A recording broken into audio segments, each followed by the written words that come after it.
کہ آج میں آپ تمام کے سامنے ان اعمال کا تذکرہ کروں گا جو جہنم سے آزادی کا سبب بنیں گے، وہ اعمال جن کے کرنے سے ایک انسان مومن بندہ اپنے آپ کو جہنم سے محفوظ کر لیتا ہے۔ اور الحمدللہ پچھلے سالوں میں نے آپ کے سامنے اسی قسم کے اور بھی عنوان رکھے تھے، جس میں ہم نے دیکھا تھا جنت کا بیان، جنت اس کی کیفیت کیا ہے جو کتاب و سنت نے بیان کی۔ پھر ہم نے دیکھا تھا جہنم کا بیان، جہنم اس کی ہولناکیاں کیسی ہے۔ پھر ہم نے اس کے بعد دیکھا تھا جنت کی نعمتوں کے بیان کے بعد ہم نے دیکھا تھا جنت میں لے جانے والے اعمال، وہ اعمال جن کے کرنے سے انسان جنت میں جاتا ہے۔ پھر ہم نے اس کے بعد ایک سیریز میں دیکھا تھا جہنم میں لے جانے والے اعمال، وہ اعمال جن کے کرنے سے انسان جہنم میں جاتا ہے۔ ایک عنوان اس کڑی میں باقی تھا، وہ یہ تھا کہ جہنم سے جو ہے آزادی کی کیا اسباب ہیں، وہ کیا اعمال ہے جن کے کرنے سے انسان اس جگہ سے بچ جاتا ہے جو سب سے خوفناک، سب سے ہولناک، سب سے بدترین، سب سے بری اور اس سے خطرناک چیز، اس سے بری چیز، اس سے ہولناک چیز، اس سے شدید تکلیف کے اعتبار سے نہ انسان نے دیکھی ہے، نہ اس کے کانوں نے کبھی سنا ہے، اور نہ ہی وہ تصور کر سکتا اس کی شدت، اس کی تکلیف کیا ہوں گی۔ بہرحال موقع نہیں ہے کہ میں آپ تمام کے سامنے وہ تفصیلات رکھوں کہ جہنم کی کیا ہولناکیاں جس سے بچنے کے تعلق سے اس کے اسباب آج ہم دیکھیں کہ مطلب وہ کیا اعمال ہم کریں جن کی وجہ سے ہم اس چیز سے بچ سکتے ہیں جو بہت ہی خطرناک ہے۔ بس چند اگر جملوں میں کہنا چاہوں تو ایک واقعہ یوں آتا ہے، نبی اکرم صلی اللہ علیہ وسلم صحابہ کے ساتھ موجود ہیں ایک مجلس میں، اور ایک زوردار آواز ہوئی۔ نبی اکرم صلی اللہ علیہ وسلم نے صحابہ سے پوچھا کیا تم جانتے ہو یہ آواز کس؟ صحابہ نے کہا اللہ اور اس کے رسول بہتر جانتے، ہم نہیں جانتے کس چیز کی آواز تھی۔ تو نبی اکرم صلی اللہ علیہ وسلم نے فرمایا ایک پتھر تھا جو 70 سال پہلے جہنم میں پھینکا گیا تھا، آج وہ اس کی تہ میں پہنچا ہے، اس کے باٹم میں، اس کے تل میں۔ آپ اندازہ لگائیے۔ دوسری ایک روایت اس جہنم کی شدت کو سمجھنے کے لیے، اس کی ہولناکی اور تکلیف کو، وہ یہ ہے کہ نبی اکرم صلی اللہ علیہ وسلم فرماتے ہیں کہ جہنم نے اللہ رب العزت سے گزارش، التجا کی، ریکویسٹ کی کہ میں اتنی زیادہ گرم ہوں کہ میرا ایک حصہ دوسرے حصے کو کھا جاتا ہے۔ ایک آنکھ، جہنم کی ساری آنکھ برابر نہیں ہے، الگ الگ ہے، تو میرا ایک حصہ دوسرے حصے کو کھا جاتا ہے۔ تو اللہ رب العزت نے اس کو مہلت دی اور چھوٹ، 2 سانس لے، مہلت اور چھوٹ دی، ایک وہ چھوڑتی ہے اور ایک اندر لیتی۔ تو نبی اکرم صلی اللہ علیہ وسلم فرماتے ہیں جب وہ سانس چھوڑتی ہے تو دنیا میں گرمی کا موسم، اور جب سانس لیتی ہے تو دنیا میں سردی کا موسم۔ وہ چیز کی شدت یہ ہے کہ اس کی شدت سے دنیا کی گرمی، تپش اونچی اور نیچی ہوتی۔ میں سمجھتا ہوں یہ چیز ہمارے سامنے واضح ہو جائیں گی اس کی ہولناکیاں۔ جو لوگ اس میں جانے والے ہوں گے وہ تو ایک الگ بات ہے، وہ لوگ جو ابھی حساب میں کھڑے ہوں گے، جن کو ابھی پتہ نہیں کہاں جانے والے ہیں، ان کی کیفیت کی ہوں گی اس جہنم کے تعلق سے۔ اس جہنم کے تعلق سے کچھ لوگ ٹخنوں تک جو ہے ڈوبے ہوئے ہیں، کچھ گھٹنوں تک ڈوبے، اور کچھ اپنی ناک تک جو اپنے پسینوں، اور ان لوگوں کے تعلق سے نبی اکرم صلی اللہ علیہ وسلم بیان کرتے ہیں جو جہنم میں چلے جائیں گے،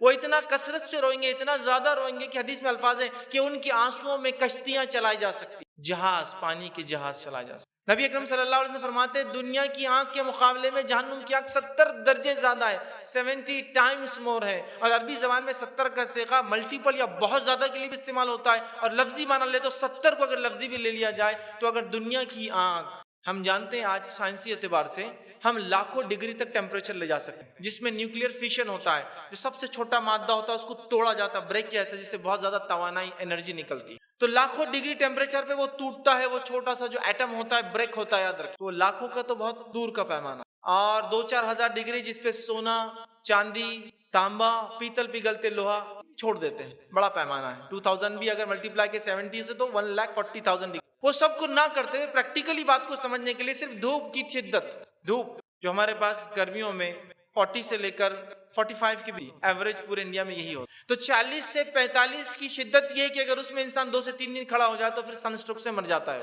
دھوپ لگ گئی بولتے اور ختم ہو گئے۔ تو وہ شدت برداشت کرنے کی، وہ تکلیف برداشت کرنے کے لیے ہمارا جسم نہیں بنا ہے، تو رہا ہزاروں ڈگری، لاکھوں، اور پھر جہنم کی آگ بہت زیادہ ہے۔ اور جہنم کے تعلق سے اتنا ہی کہہ سکتا ہوں کہ وہ آگ ہے، آگ ہے اور آگ ہے، اوڑھنا آگ کا، بچھونا آگ کا، رہنا آگ میں، سزائیں آگ میں، جو چیز سے سزائیں دی جا رہی وہ بھی آگ ہے، ہر چیز آگ اور آگ ہے۔ اور جہنم کسی بھی قسم کی سہولت سے جو ہے پرے ہے، حتیٰ کہ اگر سانس بھی انسان لیں گا تو وہ بھی دھوئیں والی ہوں گی، اس لیے کہ دھوئیں والی سانس بہت تکلیف دہ، مرچی سے سانس بھی تو تکلیف۔ اور جہنم میں ٹھوس ٹھوس کر لوگوں کو بھرا جائے گا، اس لیے کہ اسپیس سہولت ہوتی، ٹھوس ٹھوس کر بھرا جائے گا، دھکا دے دے کر اندر ڈالا جائے گا۔ بہت شدید جگہ، یاد رکھیے، انسان وہاں جا نہیں سکتا، وہاں رہ نہیں سکتا، اس لیے کہ جو چیز جہاں بنتی ہے وہ وہیں سب۔ اور ہمارے والد آدم علیہ السلام کو اللہ نے جنت میں بنایا تھا، تو ہم جنت کے علاوہ نہ دنیا میں سکون سے رہ سکتے ہیں نہ جہنم میں۔ یہ دنیا کی تھوڑی سی دھوپ، سردی، گرمی سے کتنی پریشانی، اندازہ لگائیے۔ تو آخرت کیا ہو سکتی ہے؟ میں سمجھتا ہوں بہت زیادہ وقت نہیں سمجھانے کا، یہ چند باتیں جو حدیث میں آتی ہیں میں سمجھتا ہوں کافی ہے ایک باشعور انسان کو سمجھنے کے لیے کہ جہنم کی ہولناکیاں۔ اب میں جو عنوان اب رکھ رہا ہوں، جو پوائنٹس آپ کے سامنے رکھوں گا، یہ اس سے کیسے بچا جائے اس کی باتیں ہیں۔ اسباب، سبب، ریزنز، کازز، کیا عمل ایسا ہوگا کہ اگر میں وہ عمل کر لوں تو انشاءاللہ میں جو ہے اس شدید، اس دردناک، اس ہولناک، اس آنکھ سے انشاءاللہ عزیز اپنے آپ کو بچا سکتے ہیں۔ سمجھ رہے ہیں بات؟ لیکن یہ اعمال سے پہلے اس کے بہت سارے پری ریکویزٹس ہے، بہت ساری پہلے سے شرائط ہے، یاد رکھیے۔ اب میں وہ شرائط نہیں رکھ سکتا ہوں، با ایمان ہونا، اخلاص کے ساتھ عمل کرنا، کنڈیشنز ہے، لیکن ہم ان کنڈیشنز کو اب ڈسکس نہیں کریں گے۔ ایک آدمی ایمان اگر اس کا برابر ہو جیسا ہونا چاہیے، اس کے بعد کی بات ہم کر رہے ہیں، تو ورنہ آپ بولیں گے ارے ایمان کا تذکرہ نہیں، وہ تو ہے ہی بھائی، وہ ساری چیزیں تو ہے ہی۔ تو وہ اعمال میں رکھوں گا جو جہنم سے آزادی کی انشاءاللہ عزیز وجہ بنیں گے، اور میں جو بات رکھوں گا یہی وہ اعمال نہیں ہے جو جہنم سے بچنے کا جو سبب بنیں گے، یہ ان اعمال میں سے کچھ اعمال ہیں انشاءاللہ جو جہنم سے بچنے کا سبب بنیں گے۔ پورے نہیں لوں گا میں، 15 نکات آپ کے سامنے رکھوں گا، لیکن کچھ حدیثوں میں 2 اور 3 کی بھی الفاظ ہیں، تو ان کو اگر ملا لیا جائے تو عموماً میں 15 سے 20 کے قریب انشاءاللہ جیسے اعمال آپ کے سامنے گزریں گے آج، جو نبی اکرم صلی اللہ علیہ وسلم کی زبان سے یا قرآن میں آئے کہ یہ عمل کر لے انشاءاللہ تو انسان جہنم سے نجات پا جائیں گا، اس دردناک جگہ سے اپنی نفس کو انشاءاللہ عزیز بچا پائیں گا۔ اس کا تذکرہ جو ہے احادیث میں اور قرآن میں آتا ہے، اور کیوں نہ ہو اس لیے کہ الٹیمیٹ سکسیس، حقیقی کامیابی، ریئل کامیابی وہ یہی ہے کہ ایک انسان وہاں پہنچ جائے جہاں اس کو جانا چاہیے، اور وہاں نہ پہنچے جہاں اس کو نہیں جانا چاہیے۔ مطلب الٹیمیٹ سکسیس یہ کہ انسان جنت میں پہنچ جائے، اور کیوں نہ ہو اس کی سب سے چھوٹی نعمت بھی، مطلب سب سے چھوٹی جنت ایک نعمت ہے، تو سب سے چھوٹی جنت جس شخص کو ملیں گی اس کے تعلق سے آتا ہے کہ صحیح مسلم کی روایت میں وہ آخر میں پہنچا ہوں گا اور اس کو بتاؤں گا میرے بعد کوئی نہیں آنے والا ہے، لاسٹ جب وہ آئیں گا تو اس کو ایک شک ہوگا، کیونکہ انسان کی ذہنیت بڑی چھوٹی ہوتی ہے، یاد رکھیں وہ نہیں سمجھ، تو اس کو تھوڑا سا ڈاؤٹ ہوگا کہ وہ جب اندر آئیں گا تو فرشتوں سے پوچھیں گا کوئی جگہ وگہ باقی ہے کیا، کیونکہ لوگ تو آکوپائی کر چکے، پہلے سے آ چکے ہیں نا، میں تو بہت لاسٹ میں آیا، تو اللہ تعالیٰ اس سے پوچھیں گا کیا چاہیے تجھے، چل تو لاسٹ آیا، پوچھ بھی رہا ہے، شک ہے کہ جگہ ہے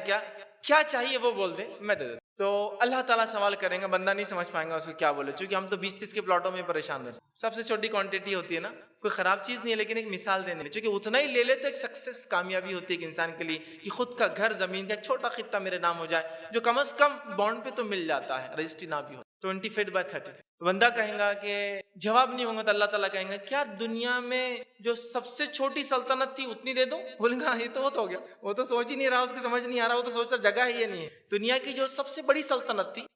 دنیا کی سب سے بڑی سلطنت جو تھی، کیا اتنی جگہ دے دوں؟ تو کہیں گا اچھا یہ تو بہت ہو گیا، مطلب اس کے ایکسپیکٹیشن کم تھے، تو اللہ کہیں گا جا میں نے دنیا کے 10 گنا برابر کی جنت تجھے دے دی، اور یہ سب سے لیسٹ دنیا ارتھ جو ہماری ہے اس کے 10 ٹائمز جو ہوں گی وہ سب سے لیسٹ کوانٹٹی، سب سے آخری والے کو، لیکن یہ توحید پرست ہوں گا یاد رکھیں، مشرکین کے لیے اور کافروں والی جنت نہیں، چاہے وہ کتنے ہی اچھے اعمال۔ بہرحال تو جنت سے ہم آئے ہیں، وہی ہمارا ٹھکانہ ہے اور وہی حقیقی کامیابی ہے، اور اللہ رب العزت نے اسی بات کو یوں بیان کیا قرآن کے اندر، جو آیت میں نے آپ کے سامنے رکھی، سورہ آل عمران سورہ نمبر 3 آیت نمبر جو ہے 185 کا وہ حصہ تھا جو میں نے آپ کے سامنے پڑھا۔ اللہ رب العزت فرماتا ہے فمن زحزح عن النار وادخل الجنہ، اور جو جہنم کی آنکھ سے بچا لیا گیا اور جنت میں داخل ہو گیا، تو اللہ فرماتا ہے فقط فاز، تو یقیناً وہ کامیاب ہو گیا، سکسیسفل۔ جو جہنم کی آنکھ سے بچا لیا گیا اور جنت میں داخل ہو گیا بس وہ کامیاب ہو گیا، تو یہ الٹیمیٹ سکسیس ہے۔ تو کیوں نہ ہو ہم کیوں نہ اس جہنم کی آنکھ سے بچے جو اتنی خطرناک ہے، اور کیوں نہ اس مقام پہ جائے جس کے تعلق سے اللہ کہہ رہا فقط فاز، تو وہ کامیاب ہے جو جنت چلا گیا، تو جنت ہی حقیقی کامیابی ہے۔ تو دنیا کی کہیں یہ چمک دھمک ہمیں یہ نہ سوچنے پہ مجبور کرے کہ شاید دنیا میں بھی کوئی کامیابی ہے، دنیا میں کوئی کامیابی نہیں ہے۔ ہو سکتا ہے دنیا کے وہ لوگ جن کو ہم نے سب سے رسوا کیا، جس کو سب سے غریب خلاص سمجھا، جس کو ہم نے بیکار سمجھا، جس کو کسی لائق نہ سمجھا، جس کو فالتو سمجھا، جس کو یہ سمجھا کہ یہ لوگ دنیا میں کیوں ہیں، ہو سکتا ہے وہ بڑے بڑے مینشنز، بڑے بڑے مقامات اور محلات میں جنت میں ہوں گے، اور ہم صرف دیکھتے رہیں گے ان کے مقامات کو، اور حدیث میں آتا ہے ایک مقام سے دوسرا مقام ستارے کی مانند دور ہوں گا۔ تو بہرحال یہ حقیقی کامیابی، ریئل سکسیس ہے کہ ایک انسان جہنم سے بچا لیا جائے اور جنت میں ڈال دیا جائے۔ بھائی وہ اسباب کیا ہے، وہ کیا اعمال ہے جو مجھے اور آپ کو کرنا ہوں گے کہ ہم اس جنت میں چلے جائیں جس کی سب سے چھوٹی بھی دنیا سے 10 گنا بڑی ہے، یا ایک روایت میں دنیا کی سب سے بڑی سلطنت کا 10 گنا بڑی ہے، بہرحال جو بھی ہے اس میں ہم کیسے جائیں، اور اس جہنم جیسی ہولناکی سے ہم کیسے بچ جائیں جس سے سب کو گزرنا ہے۔ یاد رکھیں جائیں گے سب لیکن گزرنا سب کو، پیش کی جائیں گی جہاں تو گزرنا ہے، لیکن جائیں گے سب نے انشاءاللہ۔ مومن ایمان والے جنہوں نے اعمال کیے ہوں گے، ایمان میں کمزوری نہ ہوگی، پھر اعمال کے اعتبار سے بہت تھوڑے اعمال کیے ہوں گے، انشاءاللہ وہ بھی آخر میں سزا بھگت۔ تو وہ کیا عمل ہے، جن اعمال کو یا وہ کیا ڈیڈز ہے جن کو اگر میں کر لوں اپنا لوں انشاءاللہ تو میں جہنم سے بچ جاؤں گا انشاءاللہ، اور اللہ تعالیٰ مجھے جنت میں ڈال دیں گا۔ اس کے کنڈیشنز شرائط میں نہیں رکھ رہا ہوں، چونکہ شرائط ایمان ہونا یہ ساری چیزیں ہم صرف وہ اعمال کے تذکرہ انشاءاللہ عزیز یہاں کریں گے۔ تو آئیے سب سے پہلا وہ عمل جو جنت میں جانے کی وجہ بنے گا، سب سے اہم وجہ بنے گا، یاد رکھیے، جو سب سے بڑا جو ہے ریزن جس کو ہم کہیں گے وہ ہوگا، وہ ہے توحید۔ ایک انسان کا ایک رب کو ماننے والا ہونا، اسی زندگی اس نے گزاری اور اسی اس کی موت آئی ہو، یا کم از کم مرا اس پر ہو سکتا ہے زندگی کسی بھی طریقے سے گزاری ہو، لیکن مرنے سے پہلے اس نے حق کو پہچان لیا،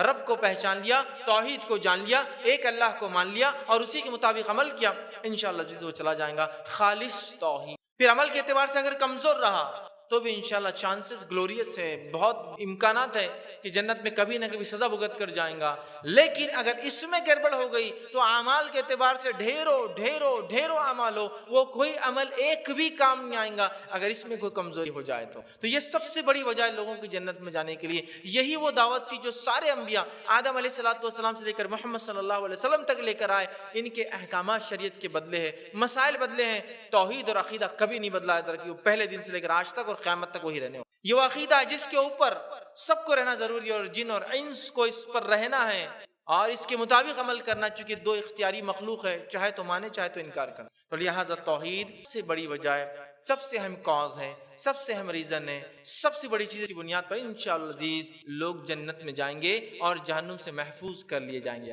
ٹھیک ہے، تو توحید یہ سب سے بڑی چیز ہے۔ صحیح مسلم کی حدیث ہے، عبادہ بن صامت رضی اللہ عنہ کے راوی فرماتے اور کہتے ہیں کہ رسول اللہ صلی اللہ علیہ وسلم کو انہوں نے کہتے ہوئے سنا،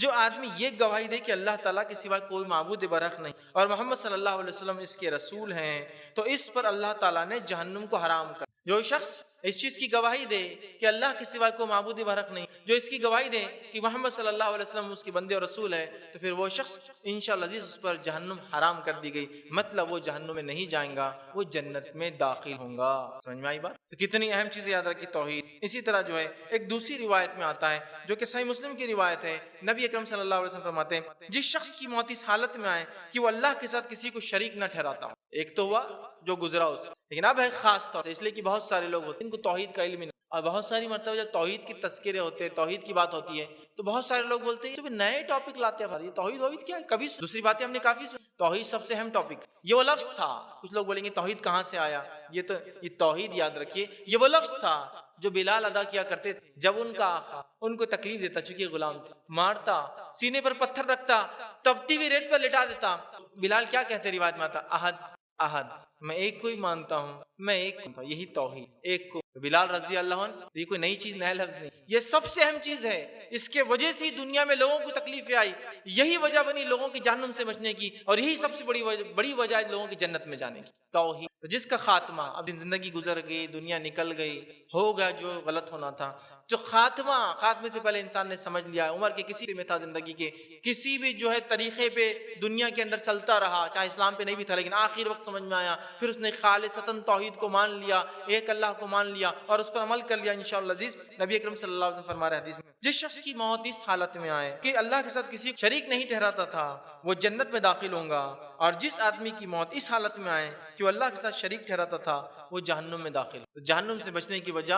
اللہ تعالیٰ کی توحید یاد رکھی، اور اس کی توحید کی الٹ کیا چیز ہو، شرک۔ شرک توحید کی ضد ہے، اپوزٹ ہے، جیسا ہم بولتے ہیں نا ڈے، پھر اس کا اپوزٹ نائٹ ہوتا ہے، گڈ اس کا اپوزٹ بیڈ ہوتا ہے، اچھا کا برا، اور جو ہے کالے رنگ کا جو ہے سفید رنگ ہوتا ہے، تو یہ اپوزٹ ضد ہے اس کی، وہ ہے شرک۔ اور شرک کے تعلق سے اللہ قرآن میں اعلان کر چکا ہے، جس کی ایک چھوٹی سی مثال میں آپ کو دے رہا ہوں، جو سورہ مائدہ سورہ نمبر 5 کی آیت 72 میں، یہ عیسیٰ علیہ السلام کا قول ہے، جب بنی اسرائیل شرک کر رہی تھی، یہودی اس وقت کے شرک کر رہے تھے جو کہ حقیقت مسلمان تھے، جب شرک کر رہے تھے، عیسیٰ علیہ السلام آ کر ان کو دعوت دیے، اس کا ایک ٹکڑا آپ کے سامنے میں رکھ رہا ہوں جو انہوں نے فرمایا تھا، بیان کیا تھا، انہ من باللہ، انہوں نے کہا کہ جو اللہ کے ساتھ شرک کرے گا فقط حرم اللہ علیہ الجنہ، تو اللہ نے اس کے لیے جنت کو حرام کر دیا، ومأواہ النار، اس کا ٹھکانہ جہنم کی آگ ہے، وما للظالمین من انصار، ایسے ظالموں کو کوئی مددگار ہیلپر نہیں ملے۔ چونکہ جو بنانے والے کو نہ پہچانے، جو بنانے والے کا نہ ہوا، وہ دنیا میں کسی کا نہیں ہو سکتا، اور اس نے کچھ بھی نہیں پہچانا، دنیا میں کوئی کام نہیں کیا۔ کریٹر یاد رکھیں، بڑا اہم، بڑا ہے۔ پہلی چیز جو جہنم سے بچنے کا انشاءاللہ سبب بنے گی وہ توحید۔ دوسرا عمل جو جہنم سے بچنے کی وجہ بنے گا انشاءاللہ العزیز وہ عمل ہے اخلاص۔ اخلاص، خالص کر دینا، اردو زبان کا بھی بالکل کامنلی یوز لفظ ہے، خالص دودھ، خالص شہد، ہے نا، خالص اخلاص، پاک کر دینا، صاف کر دینا، کسی چیز کے اندر سے اس کی برائی، اس کی اپوزٹ چیزوں کو نکال کے وہ اوریجنیلٹی پر ہے نا، وہ اخلاص ہے۔ خالص سونے کا بنا ہوا زیور، مطلب اس میں کوئی مکس نہیں ہے، اس کے اندر اس کی مضبوطی کے لیے پیتل بھی نہیں ڈالا گیا۔ خالص اخلاص مطلب کوئی کام بندہ کرے تو اخلاص کے ساتھ کرے، یاد رکھیں۔ تو اخلاص کا معنی کیا ہوتا ہے کہ ہر عبادت کو خالصتاً اللہ تعالیٰ کی رضا کے لیے سر انجام دیا جائے۔ نماز، روزہ، زکوٰۃ، حج، قربانیاں، لین دین، معاملات سب خالصاً اللہ کے لیے کہ میرا رب دیکھ رہا ہے اور مجھے جواب دینا ہے، اور ہر عمل اللہ اس لیے کرتا ہوں کہ تیری رضا حاصل ہو جائے اور مجھے اس چیز کا عمل ملے۔ نیکی کروں بھی تو یہی، اور گناہ سے اپنے آپ کو دور کروں بھی تو اخلاص کے۔ اس لیے میں نیکی کر رہا ہوں، نماز پڑھ رہا ہوں اخلاص کے ساتھ۔ اگر میں شراب پیتا تھا اور اب چھوڑ رہا ہوں تو اس لیے چھوڑوں کہ اللہ کے لیے، اس لیے نہیں کہ بیٹیاں بڑی ہوگی، شادی ہوں گی نہیں، کہ رشتے نہیں، میں اس لیے چھوڑ رہا ہوں، اس کا اجر نہیں ملے۔ تو خالصتاً نیکی کرنے کا بھی اجر اور خالصتاً گناہ کو چھوڑنے کا بھی اجر۔ تو خالص اخلاص کے ساتھ کیا گیا عمل بڑا اہم ہے، یاد رکھیے۔ صحیح بخاری کی روایت ہے، نبی اکرم صلی اللہ علیہ وسلم نے فرمایا اور کہا، جو بندہ قیامت کے روز اللہ تعالیٰ سے اس حالت میں ملیں گا کہ اس نے خالصتاً اللہ کو راضی کرنے کے لیے کہا تھا کہ اللہ کے سوا کوئی معبود برحق نہیں، تو اللہ تعالیٰ نے اس پر جہنم کی آنکھ کو حرام کر۔ جو شخص دنیا کے اندر خالصتاً اس نے یہ کہا ہوگا اخلاص کے ساتھ، لوگوں کو بتانے کے لیے نہیں، منافقین کی جیسا نہیں، ٹھیک ہے، یا کچھ مال دولت روپیہ پیسہ ہڑپنے کے لیے نہیں، مسلمانوں کو اپنے طرف اٹریکٹ کرنے کے لیے نہیں، بلکہ اس نے صرف خالصتاً اللہ کے لیے کہا ہوگا، لا الہ الا اللہ، نہیں کوئی معبود برحق سوا اللہ کے، تو اللہ کے رسول صلی اللہ علیہ وسلم فرما رہے ہیں خالصتاً اگر یہ کہوں گا تو اللہ تعالیٰ نے جہنم اس پر حرام کر دیے۔ تو اخلاص، توحید، اخلاص، یا یوں کہوں توحید بھی اخلاص کے ساتھ اور تمام اعمال اخلاص کے ساتھ، چونکہ اخلاص بڑی اہم چیز ہے۔ صحیح مسلم کی روایت ہم سب جانتے ہیں، ابو ہریرہ رضی اللہ عنہ جس کے راوی وہ فرماتے ہیں کہ جہنم 3 لوگوں سے دہکائی جائیں گی۔ جہنم جو سٹارٹ ہوں گی، جو 3 لوگ سب سے پہلے ڈالے جائیں گے وہ کون ہوں گے؟ اس روایت کو ہم سمجھ لیں تو میں سمجھتا ہوں ہر کام انشاءاللہ اخلاص سے کریں گے۔ اس میں الفاظ جہنم میں سب سے پہلے جو شخص ڈالا جائے گا، جس سے بھڑکائی جائیں گی، وہ 3 لوگوں میں سے پہلا ہوں گا جو شہید تھا، دوسرا ہوں گا جو عالم دین تھا، یہ ایک میں الفاظ ہے وہ قاری تھا، اور تیسرا وہ مالدار تھا جو مال خرچ کرتا تھا، فیاض تھا، سقی تھا، خرچ کرتا۔ لیکن تینوں نے شہید اس لیے شہید ہوا کہ نام ہو، لوگ نام لے، میرے نام کے ساتھ لگا شہید۔ مالدار اس لیے پیسہ خرچ کرتا تھا، لوگ تعریف کرے کہ فلاں صاحب نے مسجد بنا دی، مدرسہ بنا دیا، یہ بنا دیا۔ اور تیسرا وہ علم جس نے حاصل کیا، اس نے علم اس لیے حاصل کیا تھا تاکہ لوگ تعریف کریں کہ ماشاءاللہ کتنا اچھا علم ہے، اور دنیا میں ان کو وہ مل چکا ہوں گا جو انہوں نے چاہا تھا، اور انہیں ریا کیا،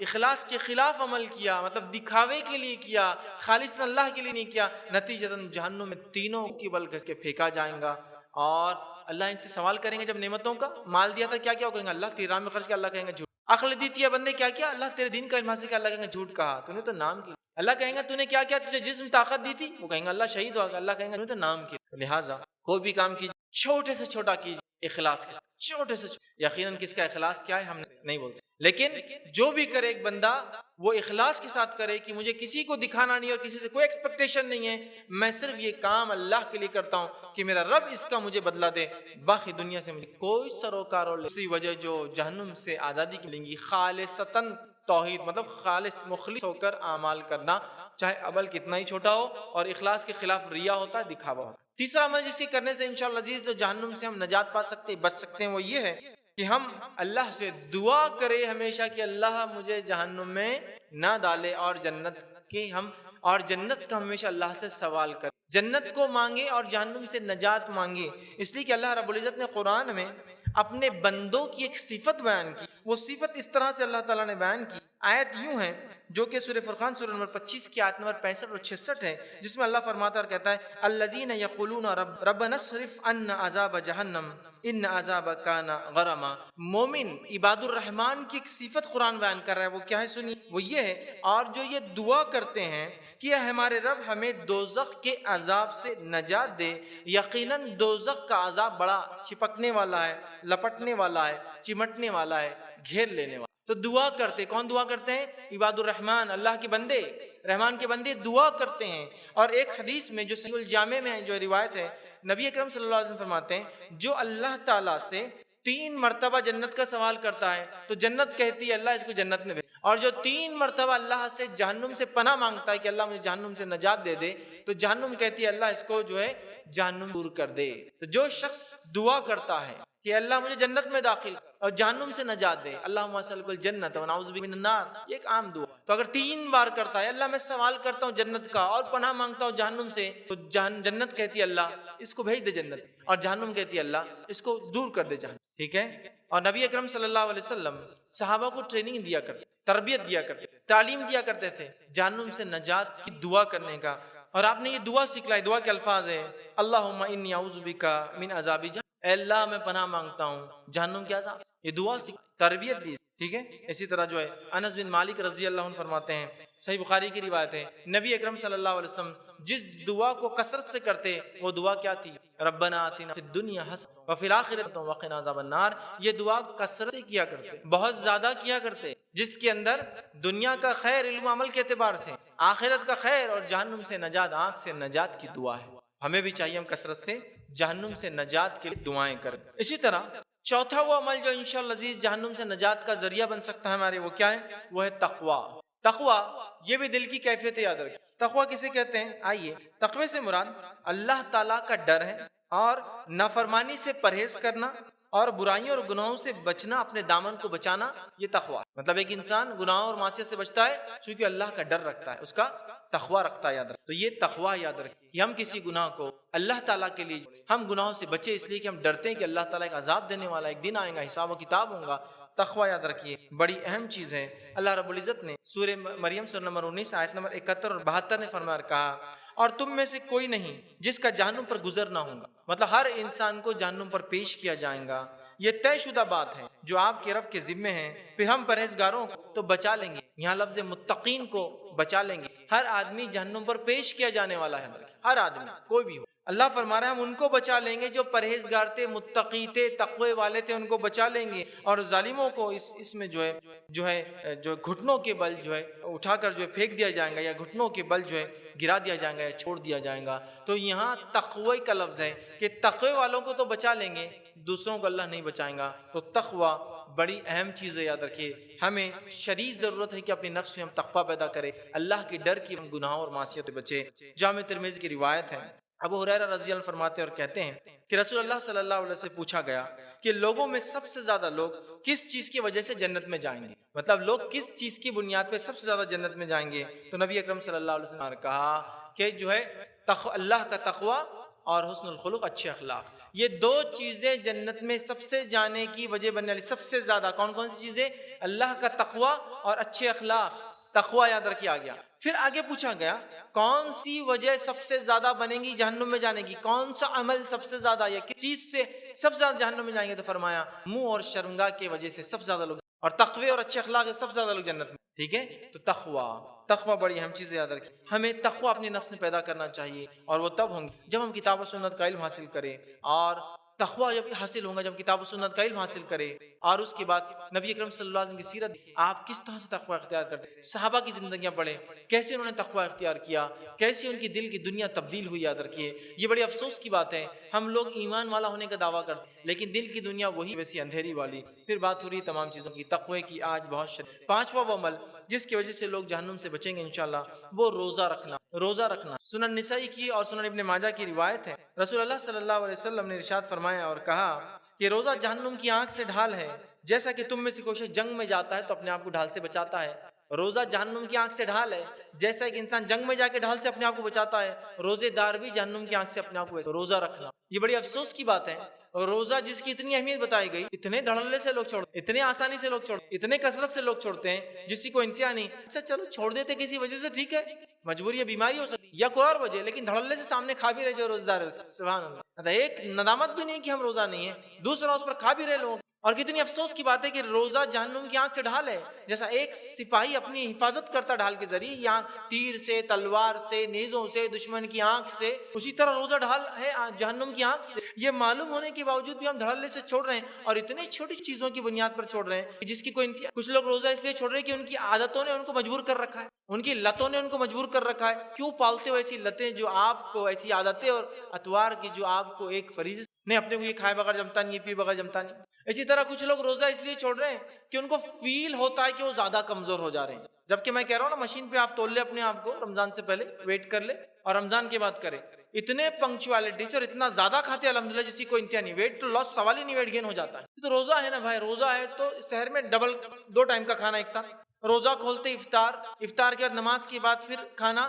اس کے بعد مسجد میں جاتے جاتے تراویح سے پہلے کچھ پھر کھا لینا باہر کا, پھر مسجد سے نکالنے کے بعد دوست احباب سے پھر کچھ کھانا, پھر یہ سوچ کے گھر پہ آ کے فریج میں سے بھی کھانا, روزہ ہے نا کل رکھنا, وہ کھانا, پھر شہر میں ہیلتھ کانشیس, میرا روزہ کمزور کر دیں گے, اننیسیسری کانشیس. ٹھیک ہے. اسی طرح ہم دیکھتے ہیں روزہ چھوڑنے کی وجہ بہت سارے نوجوان چینج چاہتے ہیں. چینج سمجھ, آج کل چینج کا بڑا ماحول چلو, ہر چیز میں چینج چاہیے. ہینڈ سیٹ 2 مہینے بدلنا, چینج ضروری ہے. گاڑی 1 سال میں بدلنا چاہیے, چینج ضروری ہے. ٹھیک ہے. تو چینج کا ماحول ہے. تو کچھ لوگ بولتے ہیں 3 دن سے ایک ہی چل رہا روزہ روزہ روزہ, اب چینج ہونا نا 4تھ ڈے, تو آج روزہ چھوڑ دیا میں نے, چینج کے لیے چھوڑ دیے. اندازہ لگائیے یہاں جہنم سے ڈھال ہے. اچھا کیسی ڈھال ہے؟ سنن نسائی کی روایت ہے, حدیث کے الفاظ, ایک دن جب کوئی مسلمان روزہ رکھتا ہے تو آپ فرما رہے ہیں ایک دن کا روزہ مسلمان کو جہنم سے کتنا دور کر دیتا ہے. حدیث میں آ رہا ہے کہ ایک دن کا روزہ جو شخص رکھتا ہے, نبی اکرم صلی اللہ علیہ وسلم مانتے ہیں, اس کے بدلے میں جہنم سے 70 کے الفاظ آتے ہیں. اور ایک حدیث میں دیکھیے الفاظ اس طرح سے آتے ہیں, 70 کے ساتھ یہ الفاظ بھی آتے ہیں کہ ایک دن کا روزہ اگر مسلمان رکھتا ہے تو جو شخص اللہ کی راہ میں روزہ رکھتا ہے اور اللہ تعالیٰ اس کے بدلے میں اس کا چہرے کو جہنم سے 70 سال کی مسافت دور کر دیں گے.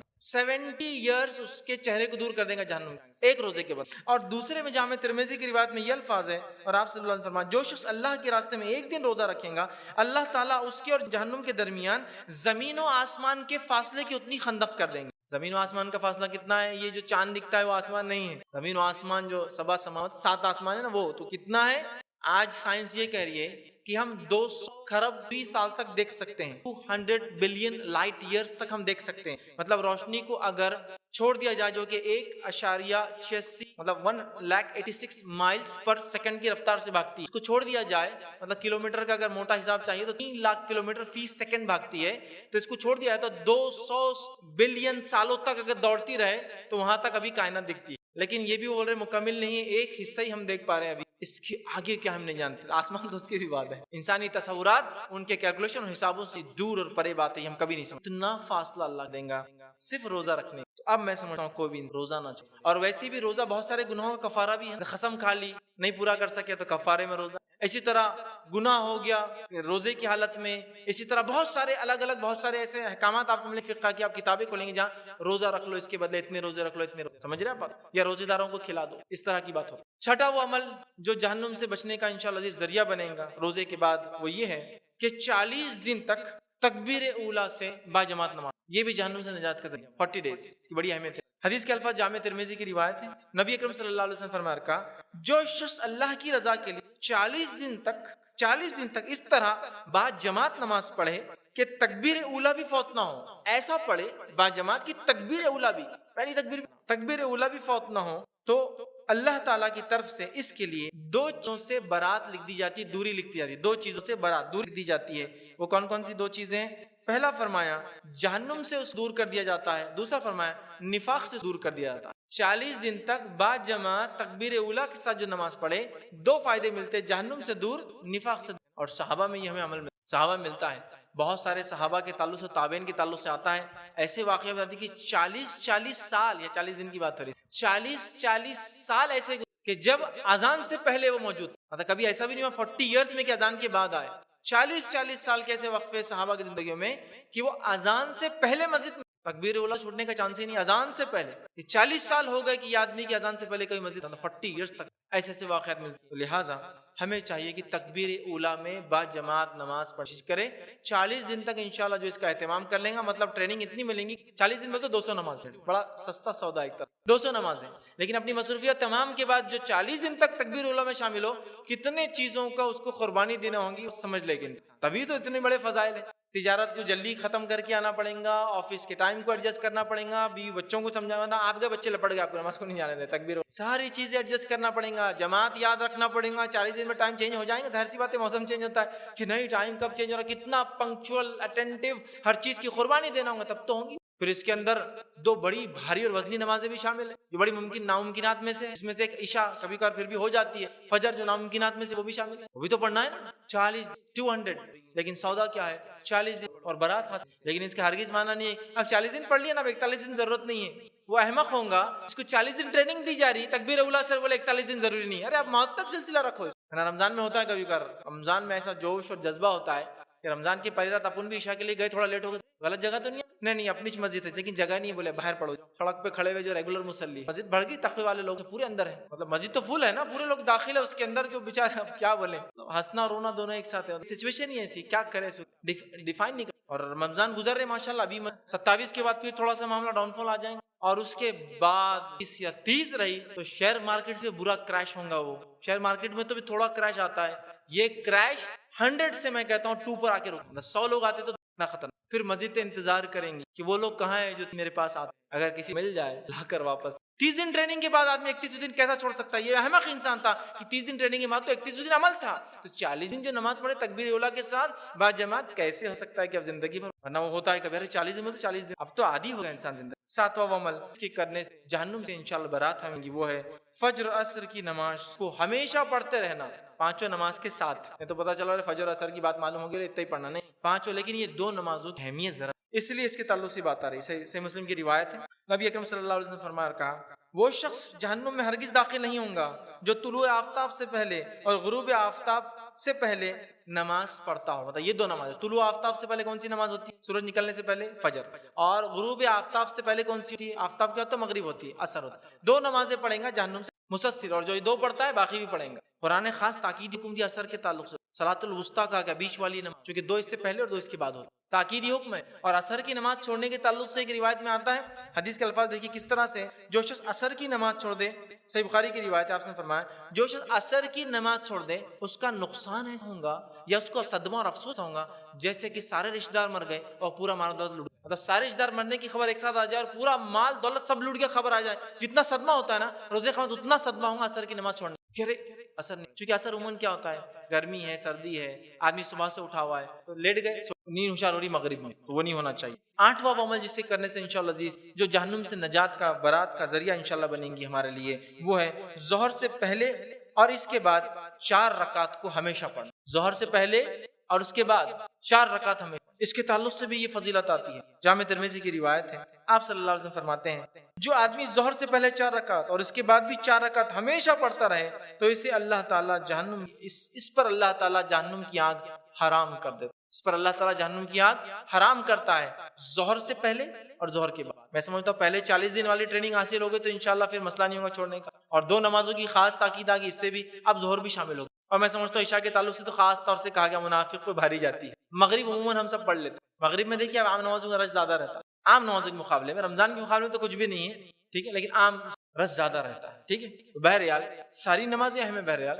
کچھ کے تعلق سے خاص فضیلت جس میں ایک ظہر کے تعلق سے بات آپ کے سامنے آ گئی، ٹھیک ہے۔ اسی طرح وہ عمل جس کے کرنے سے انشاءاللہ عزیز لوگ جنت میں جائیں گے اور جہنم سے بچا لیے جائیں گے، اسے کہ اللہ کی ڈر کی وجہ سے رونا، اللہ کی ڈر کی وجہ سے رونا، ویسے اللہ کی ڈر کی وجہ سے رونا، اس کی فضائل کیا ہے؟ صحیح بخاری اور صحیح مسلم کی روایت، متفق علیہ روایت ہے، جب عرش کے سائے کے علاوہ کوئی سایہ نہ ہوگا، اس میں 7 لوگ اس سائے کے اندر ہوں گے، ٹھیک ہے، 7 لوگ اس عرش کے سائے میں ہوں گے، ان 7 میں سے ایک ہے وہ شخص جو اللہ کے لیے، وہ آنکھ جو اللہ کے لیے روئی، بڑی اہم بات، بڑی اہم بات۔ اور اللہ تعالیٰ 2 خطروں کی بڑی قدر کرتا ہے، ایک جو آنکھ سے اللہ کے لیے نکلا آنسو، اور ایک وہ جو خون اس کے راہ میں بہا، 2 خطروں کی بڑی اہمیت، اور 2 نشان کے تعلق سے اس کی بڑی اہمیت ہے، ایک نشان جو اللہ کی راہ میں کوشش، جنگ، جہاد اور حق کے لڑنے کے لیے لگا، اور وہ نشان جو نماز کی وجہ سے انسان کے جسم پر آ جاتے ہیں، کبھی سر پہ آتے ہیں، کبھی پیروں پہ آتے ہیں نا، میٹس وغیرہ یا نیچے پڑنے سے، یہ بڑے اہم، اللہ قدر کرتا ہے نشان۔ صحابہ کی ایک صفت قرآن نے بتائی کہ ان کے سجدوں کے اثر سے تم پہچان لو گے صحابہ کو، کیونکہ سجدے کثرت سے کرتے، زمین ایسے میٹ وغیرہ نرم نہیں ہوتی تھی تو نشان پڑ جاتے تھے، سمجھ رہے آپ؟ تو لہٰذا جو ہے وہی اللہ کے لیے رونا یاد رکھیے، جامع ترمذی کی روایت ہے، نبی اکرم صلی اللہ علیہ وسلم فرمایا، کہا وہ شخص جہنم میں جو ہے نہیں داخل ہوگا جو اللہ کی ڈر کی وجہ سے، وہ شخص جہنم میں داخل نہیں ہوگا جو اللہ کی ڈر کی وجہ سے، تو اللہ کی ڈر کی وجہ سے رونا یہ بڑی اہم چیز۔ اسی طرح 10ویں چیز جو جہنم سے بچنے کی انشاءاللہ سبب بنے گی، وجہ بنے گی، وہ وجہ میں سے ایک وجہ اللہ کے راستے میں اپنے قدموں کو غبار آلود کرنا، مطلب اللہ کے راستے میں انسان نکلے جس سے اس کے قدم پیر غبار آلود مٹی اس کو لگ جائے۔ اس میں علماء لکھتے ہیں محدثین، ایک تو وہ شامل ہے جو جہاد فی سبیل اللہ کے جائے، حق کے لیے کوشش کرنے کے لیے جائے، حق کے ڈیفنس کے لیے جائے، اور دوسرا وہ ہوتا ہے وہ لوگ اس میں شامل ہیں جو اللہ کے لیے محنت مشقت کرتے جس سے وہ دھول مٹی، ٹھیک ہے۔ حدیث کے الفاظ سنی اس طرح سے، جامع ترمذی کی روایت ہے، نبی اکرم صلی اللہ علیہ وسلم فرماتے ہیں اور کہتے ہیں جس شخص کے دونوں قدم اللہ کے راستے میں غبار آلود ہوں وہ دونوں جہنم پر حرام ہو، سمجھ رہے آپ کتنی بڑی فضیلت۔ اسی طرح جو 11ویں چیز، بیٹیوں کی پرورش اور تربیت کرنا یہ بھی جہنم سے نجات کا ذریعہ ہے۔ یہ بڑی افسوس کی بات ہے کہ ہمارے پاس بیٹیوں کی پیدائش کو بڑا برا، نحوست والا، برا مانا جائے، ہے نہیں ہے۔ پریکٹیکلی دیکھا جائے تو ہم دیکھیے لڑکی کی پیدائش ہوئی تو لوگ پریشان ہوتے ہیں، کچھ لوگ تو بیچارے روتے بھی ہیں کہ لڑکی پیدا ہو۔ حالات ایسے، حالانکہ لڑکے لڑکیاں یہ اللہ کا اختیار ہے کہ اس کو کیا دیتا ہے، یاد رکھیں۔ تو لہٰذا لڑکیوں کی تربیت اور پرورش، صحیح بخاری اور صحیح مسلم کی روایت ہے، نبی اکرم صلی اللہ علیہ وسلم نے فرمایا، کہا جس شخص کو ان بیٹیوں کی وجہ سے کسی طرح آزمایا جائے، آزمائش میں ڈالا جائے، پھر وہ ان دونوں کو جو اس کے ساتھ اچھائی کرے تو اس کے لیے جہنم سے جو ہے پردہ بن جائیں گی۔ مطلب جو شخص بیٹیاں، اور ایک واقعہ میں آتا ہے کہ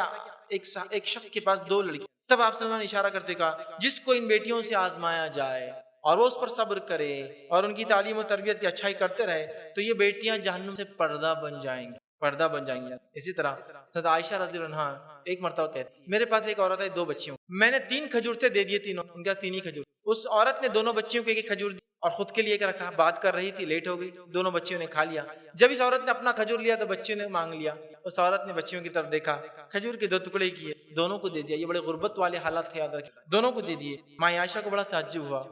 کیسا اس عورت نے قربانی دی؟ جب نبی اکرم صلی اللہ علیہ وسلم نے بیان کیا کہ اللہ کے رسول ایک عورت آئی تھی، اس نے ایسا کیا، تب نبی اکرم صلی اللہ علیہ وسلم اس کے تعلق سے فرمایا اور کہا اس کے لیے میں نے یہ بات رسول سے بتائی تو انہوں نے کہا آپ صلی اللہ علیہ وسلم بے شک اللہ تعالیٰ نے اس کے لیے اس کی وجہ سے جنت کو واجب، جو بچیوں پہ اس نے قربانی کی، خود نہیں کھا کر اس کو۔ اسی طرح 12ویں چیز، مسلمان بھائی کی عزت کا دفاع کرنا جب وہ موجود نہ ہو۔ مسلمان بھائی کی عزت کا دفاع کرنا، اس لیے کہ بہت ساری بار ہم دیکھتے ہیں، بلکہ آج تو ماحول ہے، کسی کی بھی عزت اچھال دینا سب سے عام کام۔ کوئی آدمی ترقی کر رہا ہے، وہ جھوٹا ہے، 2 نمبر ہے، چرا کر لا رہا، دھوکہ دیتا، آسانی سے لگا دو اور اس کی بدنامی کر۔ تو نبی اکرم صلی اللہ علیہ وسلم فرماتے، صحیح الجامع کی روایت ہے، آپ نے فرمایا اور کہا جو شخص اپنے بھائی کی عزت کا غائبانہ دفاع کرتا ہے، وہ ہے نہیں اور کو بڑا ہوا ایسا ہے، اس کا دفاع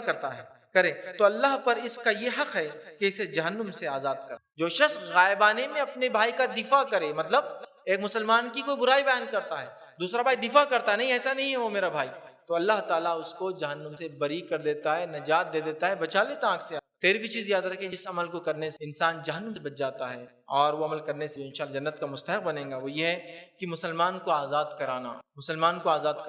حدیث کے الفاظ سنیے، جامع ترمذی کی روایت ہے، جو مسلمان کسی مسلمان کو آزاد کرے تو وہی جہنم سے اس کی خلاصی کا سبب بن جائے۔ جو مسلمان کسی مسلمان کو آزاد کرے، یہ آزاد غلامی سے بھی ہو سکتا ہے، یہ آزاد جیلوں سے آزاد کرے، مطلب وہ نظر بند تھا، قید میں تھا یا غلام تھا، آزاد کر دے تو وہ اس کے جہنم سے بچنے کا ذریعہ بن جائیں گا۔ اس کا ہر عضو کی آزادی کی وجہ بن جائے، اس کا ہر باڈی پارٹ اس کے ہر باڈی پارٹ کے لیے آزادی نجات کا ذریعہ بن جائے۔ اس طرح پھر فرمایا کوئی اگر مسلمان مرد 2 عورتوں کو آزاد کرا دے تو ان 2 عورتوں کی ہر اعضاء اس کی ہر آزادی کی نجات کا آزادی کا ذریعہ بن جائے۔ پھر فرمایا کوئی اگر ایک مسلمان عورت کسی مسلمان عورت کو آزاد کرا دے تو اس کا ہر اعضاء اس کے ہر اعضاء کے لیے جہنم سے نجات کا ذریعہ۔ مسلمان کو آزاد کرانا کتنی اہم بات ہے، یاد رکھیے۔ تو ہم کوشش کریں وہ لوگ جو بے جا گناہ گار نہیں، مظلوم ہے، ظالمانہ طور سے جیلوں میں بند ہے، غلام بنا لیے، ان کے چھڑانے کی نظم بنائے، کوشش کرے، خرچ کرے اور ان کو آزاد کروائے۔ یہ انشاءاللہ عزیز ان کے جہنم سے آزادی کا خلاصہ راستہ بن جائیں گے، اس کا ہر اعضا ہمارے ہر اعضا کی نجات کا انشاءاللہ ذریعہ بنے گا۔ 14واں پوائنٹ میرا جو آج کا ہے وہ یہ ہے کہ حسن اخلاق کا مظاہرہ کرنا، اچھے اخلاق کا مظاہرہ کرنا، یہ بھی جہنم سے آزادی کا راستہ، نجات کا ذریعہ بن جائے۔ لیکن اچھے اخلاق کے مظاہرہ کرنے کے لیے پہلے تو بہت زیادہ مشقت جسمانی لگتی ہے کہ اپنے آپ کو تیار کرے، اور اس کے بعد یاد رکھیے اپنی نفس میں ان اخلاق کو پیدا کرنے کے بعد اس کو ادا کرنا، کہ کوئی تکلیف دے رہا ہے اس کو معاف کرنا، کوئی ستا رہا ہے اس پہ صبر کرنا، کوئی آپ کی غیبت کر دے پھر بھی اس کو درگزر کرنا، یہ بڑی اہم چیز۔ نبی اکرم صلی اللہ علیہ وسلم فرماتے ہیں، صحیح ترغیب و ترہیب کی روایت ہے، آپ صلی اللہ علیہ وسلم کہا کہ جو شخص آسان، نرم دل اور مسلمانوں سے قریب ہو، اس کو اللہ تعالیٰ جہنم پر حرام کر دیتا ہے۔ جو نرم ہو، آسان ہو، مسلمانوں سے قریب ہو، اور جس میں یہ صفتیں ہیں وہ آدمی با اخلاق ہے، جبھی تو لوگوں سے، چونکہ بد اخلاق لوگوں کے قریب نہیں ہو سکتے، نرم بھی نہیں ہو سکتے، اس میں اچھی صفتیں ہیں تو اللہ تعالیٰ کے نزدیک آپ صلی اللہ علیہ وسلم فرما رہے کیا ہوں گا، جہنم اللہ اس پر حرام کر دیں گا۔ جو نرم مزاج ہے، آسان ہے، لوگوں سے گھلتا نہیں، ہمیں اپنے اخلاق کو سدھارنے کی بڑی ضرورت ہے، یاد رکھیے، ورنہ ہماری چھوٹی چھوٹی بد اخلاقیاں جس کو ہم معمولی سمجھتے ہیں، اللہ نہ کرے کہیں جہنم میں جانے کی ریزن یا وجہ نہ بن جائے۔ ہم صحابہ، تابعین، تابع تابعین کی ہم زندگیاں دیکھتے ہیں، وہ بہت با اخلاق لوگ تھے، یاد رکھیے، بہت ہی اعلیٰ اخلاق کے جو ہے مالک تھے، بہت ہی اعلیٰ اخلاق کے حامل تھے، اور انہوں نے جو ہے بہت ساری مرتبہ اپنے اخلاق سے لوگوں کو متاثر کیا، یاد رکھیے، اپنے اخلاق سے۔ اور الحمدللہ ہم نے اسی کانفرنس مکمل لیکچر دیکھا جس کے اندر اچھے اخلاق کی اہمیت میں نے آپ کے سامنے رکھی، اچھے اخلاق کی اہمیت میں رکھی تھی، اور اسی طرح جو ہے کچھ بیچ میں نے جو ہے ایک پوائنٹ جو غر غبار والا، خطرے والا اس کے، تو ایسے کل ملا کے یہ 15 پوائنٹس سے زائد ہو رہے ہیں جو میں نے آپ کے سامنے مناسب سمجھے کہ وہ رکھوں، کہ جو وجہ بن سکے انشاءاللہ جی میرے اور آپ کی جہنم سے نجات کے۔ ہمیں چاہیے کہ ان باتوں جو میں نے آپ کے سامنے ہم عمل میں لائے اور کوشش کریں کہ اس پہ ہم عمل کریں، تاکہ انشاءاللہ جی روز قیامت ہم جہنم سے بچا لیے جائے اور جنت میں انشاءاللہ جی ہمارا داخلہ ہو، اور ہم اس چیز سے بچ جائے جو اللہ رب العزت نے تیار کر رکھی ہے کافروں کے لیے، اور اسی طرح جو ہے تیار کر رکھی ہے وہ لوگ جو ایمان نہیں لائیں گے، جو مشرک ہوتے ہیں، کافر، اور ہم اگر ایمان والے ہیں تو ہم وہ اچھے عمل کریں جو انشاءاللہ جی جنت میں جانے کا سبب بنے۔ اللہ رب العزت سے آخر میں دعا ہے کہ اللہ سبحانہ تعالیٰ ہم تمام کو ان تمام اعمال کو کرنے کی توفیق عطا فرمائے، ہم تمام کے لیے کتاب و سنت سمجھنا ہمارے لیے آسان کریں، ہم تمام کو جہنم کی آگ سے جو ہے نجات دے، ہم تمام کو جنت میں جو ہے داخلہ دے، جب تک ہمیں زندہ رکھے، اسلام اور ایمان پر زندہ رکھے، خاتمہ ہمارا ایمان پر ہو۔ وآخر دعوانا الحمد للہ رب العالمین، سبحان ربک رب العزت وسلام والحمد للہ رب العالمین۔